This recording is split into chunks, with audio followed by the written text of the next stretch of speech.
buhay ng tao, ang buhay ni Eleuterio at ang buhay natin lahat ay napakahalaga.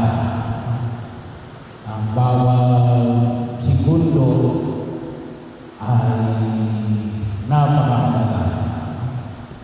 Kaya nga bahagi ko na ipinaalala sa atin ang buong Kapal. Huwag kayong matakot. Ibig natin pahalagahan ang buhay na ipinagkaloob ng Diyos sa atin sapagkat ito ay sabi nga natin ay ang bawat panahon ay precious. Malaking to kung tawagan natin. Kaya nga ang paanyaya ni Jesus ay huwag kayong matakot. Dapat kung minsan yung ginagalawa natin ay napakaiklilan.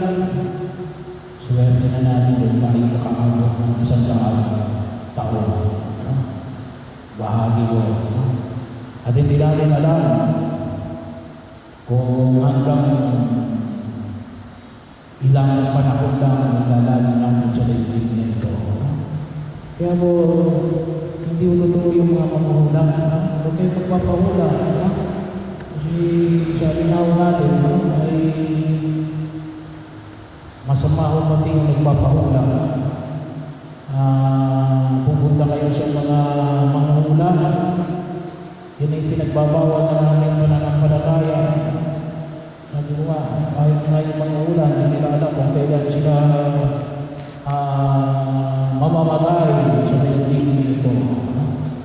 Naalala ko yung sa kaibigang paro na napakasaya sa Quiapo. Sabi niya, Father, sa Quiapo, at kung kayo na yung nakakapunta sa Quiapo, sigurado naman kayo nakapunta sa Quiapo. Dahil mga manghula doon, meron daw 400 ang mga manghula doon sa tabi ng simbahan ng Quiapo. So sabi nila, wala na mga nakahula doon kung sila'y mananalo sa loto. No? Kasi wala na yumaman doon sa kanilang mga manghula. During ng time ng kanyang panunungkulan doon, wala naman siya nabalitaan na yung manghuhulang ito nanalo. Kaya kahit na, yung buhay natin sa daigdig na ito, hindi natin alam kung ano, kung hanggang kailan yung buhay na ilalagin natin sa daigdig na ito. Kaya sana magamit natin yung bawat panahon na ipinagkakaloob sa atin ng Diyos. Lalong-lalo sa pagpapasalamat. Sana ang buhay natin ay mapuno ng pagpapasalamat. At isang magandang maliwanag na nakikita natin yung pagpapasalamat sa Diyos sa buhay natin natin. Magsimba kayo pag-araw ng lingkod. Kasi naman yung ginagawa natin. Nagsimba lang tayo kapag may kulang ng ilong natin.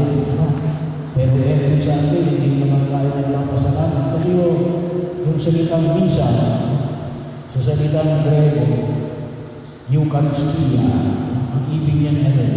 Sabihin, sa salitang Eucharistia rin. Pasasalamat. Pagkapasalamat tayo, marami tayong dapat na pagkapasalamat sa Diyos. Ano pa yung dapat na pangunahin natin pagkapasalamat sa Diyos? Ang biyaya ng buhay na ipinagkaloob ng Diyos sa bawat isa sa atin. Sa biyaya ng buhay na ipinagkaloob ng Diyos sa Eleuterio na naging bahagi ng inyong buhay na inyong tinatamasa ngayon. Kaya huwag natin kalimutan palagi magpasalamat sa Diyos. Lalong-lalo na sa biyaya ng buhay na ipinagkaloob ng buong may Kapal. At bahagi nyo, tulad nito na pinakayag sa atin ng buong may Kapal, sa Ebanghelyo natin ngayon sa Juan, ano sabi ako natin? Huwag kayong matakot. Anong kinakailangan natin gawin? Minsan natatakot sa akin kapag hindi natin alam kung ano yung darating natin bukas. Kung hanggang panahon kung ano ba yung panahon na ilalagi namin sa daigdig na ito. Hindi natin malalaman kung ano ang mangyayari sa mga darating na mga araw. Ano lang kailangan natin? Hindi natin kinakailangan malaman kung ano yung darating bukas. Ano lang kailangan natin? Tulad na yung kinahayag mo sa Ebanghelyo sa John, manalig tayo sa Diyos. Sinasabi ni Jesus, manalig kayo sa akin. Manalig kayo sa Diyos. Palagi tayo naman manalangin, lalong-lalo sa tulong ng mahal na Birhen Maria. Manalangin tayo natin na tayo ay ililigtas ng Diyos. Bakit? Kasi ngayon nasa ikalimang linggo tayo ng muling pagkabuhay.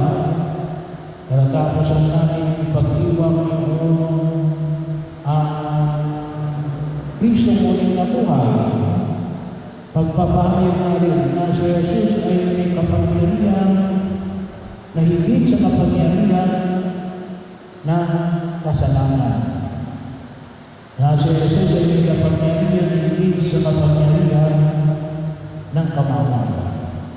Na tayo ay alam natin bubuhayin tayo muli ni Jesus at nais natin makasama niya doon sa kanyang kahanan. Nais ng Diyos na makasama niya si Eleuterio doon sa langit. Kasi yun ang pinangako ng Diyos sa atin bilang mga mananampalataya. At tayo nawa ay hindi na makinabang sa biyaya ng pagpapala ng buong may kapal. At yun ang pangawakan natin.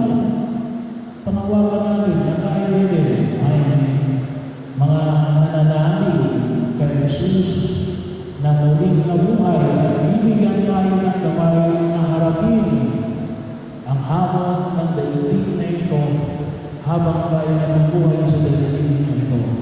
At nawa na tayo nanatiling kapag bilang mga anak ng Diyos upang sa gano'n ay alin tayo lahat ay magkasama-sama doon sa kanyang kaharian kasama si Eleuterio.